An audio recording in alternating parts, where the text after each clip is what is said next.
Iran নিয়ে খুব গুরুত্বপূর্ণ একটা কথা বলছি। আপনারা খুব খেয়াল করে শুনবেন। আমার ব্যক্তিগত বিশ্লেষণ সেটি হলো যে যুক্তরাষ্ট্রের নিজের পায়ে নিজে কুড়াল মেরেছে। যুক্তরাষ্ট্র এবং ইসরায়েল। তারা একটা সর্বশেষ স্ট্র্যাটেজি নিয়েছে। যখন বিভিন্নভাবে ইরানকে বহুভাবে চেষ্টা করেও ইরানকে তাদের সাথে বসাতে পারেনি এবং ইরানকে তাদের আ করায়ত্তে নিতে পারেনি। ইরানকে তাদের আ বাঁধনে বাঁধতে পারেনি। যেভাবে চেয়েছে তারা যে ইরান তাদের হাতের পুতুল হয়ে নাচবে, সেটি কোনোভাবেই সম্ভব হয়নি। কারণ ইরান তার ধর্মীয় এবং তার জনগণের বলে বলীয়ান হয়ে ইরানের শীর্ষ লিডার সে মৃত্যুকে পর্যন্ত বরণ করে নিয়েছে, কিন্তু তবুও আমেরিকাকে বরণ করেনি। এর সবচেয়ে বড় ব্ল্যান্ডার করেছে কি জানেন? আমেরিকা এবং ইসরায়েল এবার সবচেয়ে বড় ব্ল্যান্ডারটা করেছে। তারা যেটি করেছে যে মিলিটারি স্ট্র্যাটেজিটা নিয়েছে তারা। মিলিটারিরা যে স্ট্র্যাটেজি নিয়েছে সেটি হলো যে decapitating the enemies leader. Enemies leaders যারা রয়েছে তাদেরকে শেষ করে দেওয়া, তাদেরকে মেরে ফেলা। এবং শীর্ষ লিডারকে যখন শত্রুপক্ষের মেরে ফেলবেন তখন এটি হলো মিলিটারিরা এই ধরনের স্ট্র্যাটেজি নিয়ে থাকে বিভিন্ন যুদ্ধে, যে তখন সাথে সাথে শত্রুপক্ষ দুর্বল হয়ে যায় এবং তাদের কমান্ড যারা থাকে, কমান্ডিং যারা লেভেলে থাকে তাদের সবাইকে মেরে ফেললে হয় কি, নিচু স্তরের সবাই দুর্বল হয়ে সাথে সাথেই কিন্তু আত্মসমর্পণ করবার একটা পরিস্থিতি তৈরি হয়। এখানে ব্যাকফায়ার করেছে। উল্টো ভয়ঙ্কর টার্গেটে পরিণত হয়েছে যুক্তরাষ্ট্র এবং ইসরায়েল।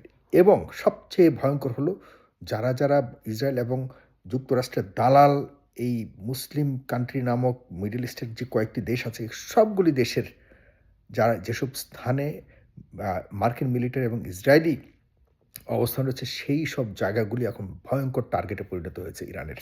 ইতিমধ্যে ইরান পাগল করে ফেলেছে প্রত্যেকটা অঞ্চলকে। আমি এতক্ষণ অনেক স্টাডি করেছি। যেখানে প্রায় ১২টা দেশে অলরেডি যুক্তরাষ্ট্র ডিক্লেয়ার করেছে তাদের যারা নাগরিকরা রয়েছে এই মিডল ইস্টের বিভিন্ন জায়গাতে, অন্তত ১২টা দেশ থেকে সবাইকে ইমিডিয়েটলি লিভ করবার জন্য, ইমিডিয়েটলি ওই অঞ্চল ছাড়বার জন্য তারা বলে দিয়েছে। কতটা চাপের মধ্যে হলে দেখুন, যদি ইরান বা ইসরায়েল থেকে যদি তাদের নাগরিকদের ফিরে যেতে বলে বা চলে যেতে বলে, তাহলে একটা জিনিস হলো যে যেকোনো মুহূর্তে হয়তো ই আমেরিকান মিসাইল বা আমেরিকান অ্যাটাক এসব অঞ্চলে হতে পারে, হয়তো নিজস্ব নাগরিকদের উপরেও পড়তে পারে, সেজন্য নাগরিকদের সরে যেতে বলছে। আপনি দেখুন, এখানে কিন্তু পুরো মিডল ইস্ট থেকে চলে যেতে বলেছে নাগরিকদের। তার মানে কি? মানে হলো পুরো মিডল ইস্টেই এখন ইরানের টার্গেটে পরিণত হয়েছে এবং বিশেষ করে মার্কিনিরা এবং ইসরায়েলিরা কোনো জায়গাতে আর নিরাপদ থাকবার কোনো সুযোগ নেই। আমি এই কথাগুলো বলছি, সব শেষে কিছু কথা বলবো। আপনারা অবশ্যই আমার কথাগুলো শুনবেন এবং সব শেষের কথাগুলো খুবই গুরুত্বপূর্ণ আমাদের নিরাপত্তার জন্য আমি বলব। এখন কি হয়েছে দেখুন, ইরানিরা কিন্তু কমিটেড। তারা যখন তাদের পিতাকে হারিয়ে ফেলেছে, তাদের একমাত্র গার্ডিয়ান, তাদের ভালোবাসার গার্ডিয়ান জনাব আয়াতুল্লাহ আলী খামেনিকে হারিয়ে ফেলেছে, এখন তাদের আর হারাবার কিছু নেই। যেই জাতি ঐতিহ্যগতভাবে পার্সিয়ানরা কখনোই কিন্তু কোনো কিছুতে নত হবার ইতিহাস খুব কম। তাদের এই যে ব্লাড এবং তাদের যে এই ঐতিহ্যগত এবং বিশেষ করে ইসলামের যে স্পিরিটটাকে তারা ধারণ করে, তারা আল্লাহর নামে, তারা ধর্মের নামে নিজের জীবনকে এবং নিজের ওয়াদাকে, নিজের পথকে, তারা ধর্মীয় পথকে যেভাবে অনুসরণ করে নিজের জীবনকে উৎসর্গ করবার মতো এতটা ডেডিকেটেড জাতি আর পৃথিবীতে দ্বিতীয়টি নেই। আর ইসরায়েল তো টেররিস্ট। তারা তো ধর্মের নামে তারা দেখা যাচ্ছে মানুষকে কাতল করবার, মানুষকে মেরে নিজেদের এই ধর্মীয় ভুয়া একটা ইতিহাসকে সামনে রেখে তারা গরিব এবং ওই অসহায় মানুষের জমা দখল করে তারা ধর্মীয় এই জায়নবাদকে এস্টাবলিশ করবার জন্য একটা ভুয়া স্টেটমেন্ট তারা মানুষের ইন্টারন্যাশনাল কমিউনিটির সামনে দাঁড় করিয়েছে। এরা তো কোনো ধর্মীয় কোনো গোষ্ঠী হতে পারে না। এরা কোনো রিলিজিয়াস কোনো আ একটা দল হতে পারে না। তারা সরাসরি ডাকাত, তারা খুনি। যাই হোক, আমি সেটা বলছি না। আমি যেটা বলতে যাচ্ছি যে আজকের এই ভিডিওর মাধ্যমে যেটি বলতে চাই এটি হলো যে আর কোনোভাবে ইরানকে পিছু হটবার কোনো সুযোগ রাখেনি যুক্তরাষ্ট্র এবং ইসরায়েল। এবং ইরানও আর পিছু হটবে না। কারণ হলো আজকে ইরানের যে আ নিরাপত্তা সচিব নিরাপত্তা সচিব কিন্তু আজকে স্পষ্টভাবে বলে দিয়েছে যে তারা লং টাইম এবং লম্বা সময়ের জন্য তারা কিন্তু যুদ্ধের জন্য প্রস্তুত। আপনি ভালো করে জানেন, গতকালকে মিড আ ইউরোপিয়ান শক্তিশালী ২-৩টা যে দেশ রয়েছে, জার্মানি, ফ্রান্স এবং যুক্তরাজ্য, তারা কিন্তু বলেছিল যে আমেরিকা এবং ইসরায়েলের সাথে তারা ইরানকে হামলা করে ইরানকে আক্রমণ করবে।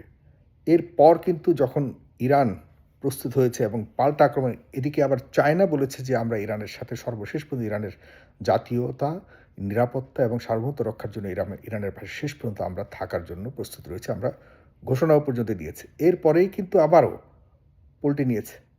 পল্টি নিয়েছে কে? যুক্তরাজ্য এবং ফ্রান্স বলেছে যে আমরা কোনোভাবেই আমরা যুদ্ধে জড়াতে চাই না। তাদের কিন্তু তাদের অবস্থা থেকে ফেরত চলে গেছে। স্পেন সরাসরি বলে দিয়েছে যে আমরা আমাদের কোনো স্পেস ব্যবহার করতে দিব না ইরানকে অ্যাটাক করবার জন্য, আমেরিকাকে দিবে না। অলরেডি যুক্তরাজ্যে কিন্তু স্টারমার, যুক্তরাজ্যের প্রধানমন্ত্রী ভয়ঙ্কর চাপের মধ্যে পড়েছে নিজের দেশের মানুষের সামনে, যেহেতু সে তার দেশের ঘাঁটি ব্যবহার করতে দিয়েছে আমেরিকাকে। সুতরাং আমি দেখুন সর্বপ্রথম এটাই বলতে চাই এবং সর্বশেষ এটাই বলবো, অলরেডি ইরানের জয় হয়ে গেছে। ইরানের জয় হয়ে গেছে। এমন একটা দেশের যে শীর্ষ নেতা যে মৃত্যু পর্যন্ত আমেরিকার কোনো শক্তির কাছে এতবার আঘাত এসছে তারপরে মাথা নত করেনি। এর চেয়ে বড় জয় আর কি হতে পারে?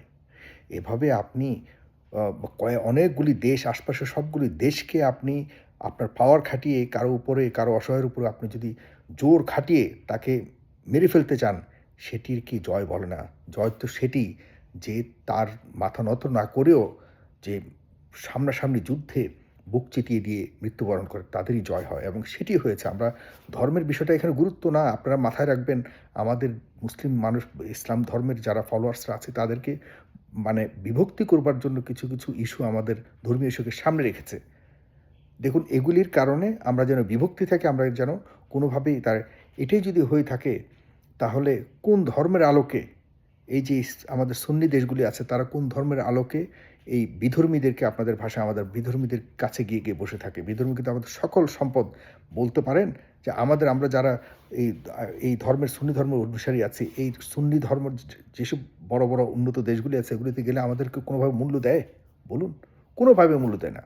এখানে কোনো কিছু নেই, এখানে শুধুমাত্র টাকা, টাকা, টাকা। অর্থ যার কাছে আছে সেই শক্তিশালী। তারা এখানে ধর্মটাকে জাস্ট ইউটিলাইজ করে কোনো রকম আমাদেরকে বিভ্রান্ত একটা জায়গাতে রেখেছে।